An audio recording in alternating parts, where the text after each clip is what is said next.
Hello guys, welcome to science with edu Kartik. और आज हम शुरू करेंगे अपनी न्यू सेल ऑर्गेनली से, जो कि है राइबोसोम। ठीक है, तो कभी भी आपने सेल का अच्छे से डायग्राम ऑब्जर्व किया हो तो उसके अंदर कुछ छोटे छोटे डॉट्स प्रेजेंट होते हैं। Let me show you.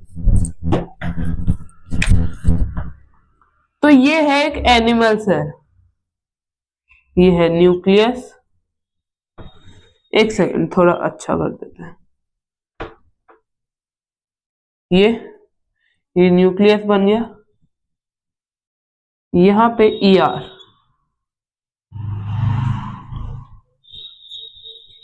के ऊपर कुछ छोटे छोटे डॉट्स प्रेजेंट होते हैं।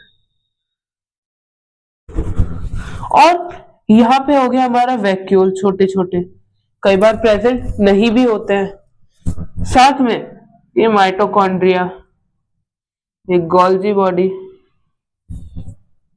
और लाइसोसोम, ये प्रेजेंट होता है।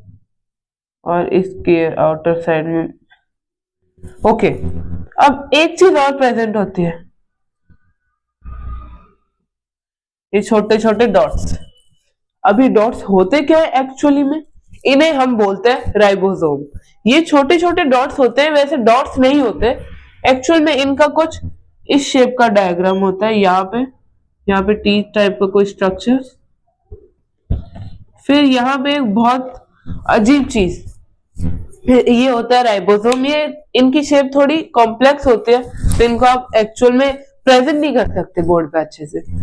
चलो हम इनको समझेंगे अच्छे से कि इनके अंदर क्या क्या चीजें होती है, इसे किसने डिस्कवर किया, कब किया, कैसे किया, इनके फंक्शंस क्या होते हैं, ये बॉडी में क्यों होते हैं, सेल में कहाँ होते हैं, ये सब पढ़ेंगे हम। Smallest cell organelle which are dense, round and membraneless. ये देखो, इनके ऊपर कोई मेम्ब्रेन नहीं होती। देखो मान लो ये सेल ऑर्गेनली है राइबोसोम, तो इनके ऊपर ऐसे मेम्ब्रेन होनी चाहिए, बट एक्चुअल में इनके ऊपर कोई मेम्ब्रेन होती नहीं है। ये मेम्ब्रेनलेस होती है। ये सेल ऑर्गेनली मेम्ब्रेनलेस होती है और ये राउंड होती है, गोल गोल शेप की। मैंने कहा था ना, इसका थोड़ा अजीब सा डायग्राम बनता है। They are also known as protein और इंजन ऑफ द सेल। मतलब सेल के इंजन बोले जाते हैं। क्यों? क्योंकि इनके अंदर प्रोटीन सिंथेसिस होता है। अब देखो, प्रोटीन सिंथेसिस होता है, प्रोटीन से हमें बहुत ज्यादा अमाउंट में एनर्जी मिलती है जब वो डाइजेस्ट हो जाता है। तो ये इसी वजह से इंजन का काम क्या होता है, पूरी उसके पीछे के जो डब्बे होते हैं, जैसे ये हो गई हमारी ट्रेन,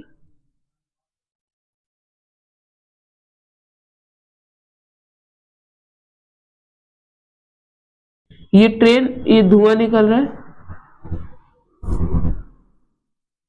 तो इसके पीछे जो डब्बे कनेक्टेड होते हैं इससे, उनको रन कराने इसका काम होता है। मैं डायग्राम बना देता हूं एक बार। ये पीछे डब्बे, इनको ट्रेन रन करवा रही है।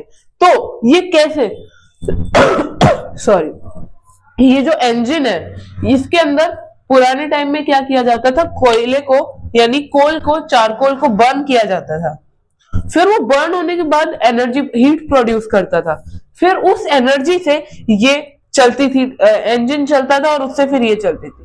तो ये जो एनर्जी है, ये काम करता है एनर्जी देने का, जो कि है इंजन। इसी वजह से इसे इंजन भी बोला जाता है, क्योंकि ये भी प्रोटीन सिंथेसाइज करता है, जो कि इंजन ही होता है एक टाइप से, क्योंकि वो एनर्जी देता है। अब ऑल्सो कॉल्ड पैलेड पार्टिकल्स, इनको हम पैलेड पार्टिकल्स भी बोलते हैं। अब क्यों बोलते हैं, इसका रीजन भी गिवन है।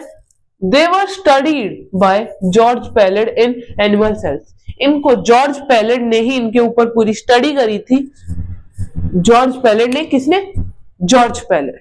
इनका नाम आपको अच्छे से याद करना है, GEORGEPALAD, ये भूलना नहीं है।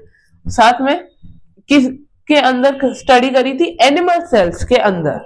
ओके, अब they are present in both prokaryotes and eukaryotes.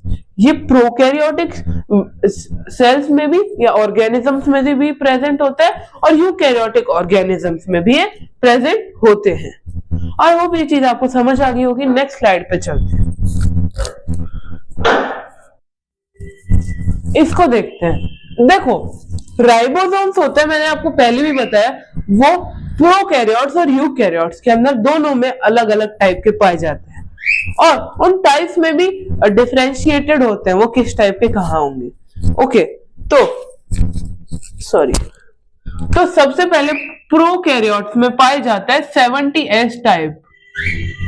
उसमें भी 70S के भी दो डिफरेंट पार्ट्स है, 30S और 50S। ओके, अब यूकैरियोट्स के अंदर 80S पाए जाते हैं, 70 प्रोकैरियोट्स में, 80 यूकैरियोट्स में 80S। इसके भी दो डिफरेंशिएटेड है, 40S एंड 60S। ओके, अब आपके मन में भी डाउट आ रहा होगा ये S क्यों लगा है इसके आगे।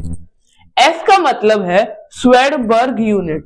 स्वेडबर्ग यूनिट होती है S, जो एक्चुअली में एक सेडिमेंटेशन कोएफिशिएंट है, जो राइबोसोम के टाइप को रिप्रेजेंट करने के लिए यूज होता है। दे आर प्रेजेंट एवरीवेयर, ये हर जगह प्रेजेंट होते हैं आरबीसी और स्पर्म्स को छोड़ के, मतलब इन दोनों के अलावा ये हर जगह पाए जाएंगे, क्योंकि इधर कोई इधर प्रोटीन सिंथेसिस की कोई जरूरत ही नहीं है। अब they are made up of proteins and RNA. देखो आरएनए के भी डिफरेंट टाइप्स होते हैं, इसमें आरएनए का बताया हुआ है। आरएनए और प्रोटीन्स को मिला के बनते हैं ये, यानी इसके ये जो राइबोसोम्स है ये प्रोटीन्स और आरएनए के बने हुए होते हैं। आई होप ये आपको समझ आया होगा।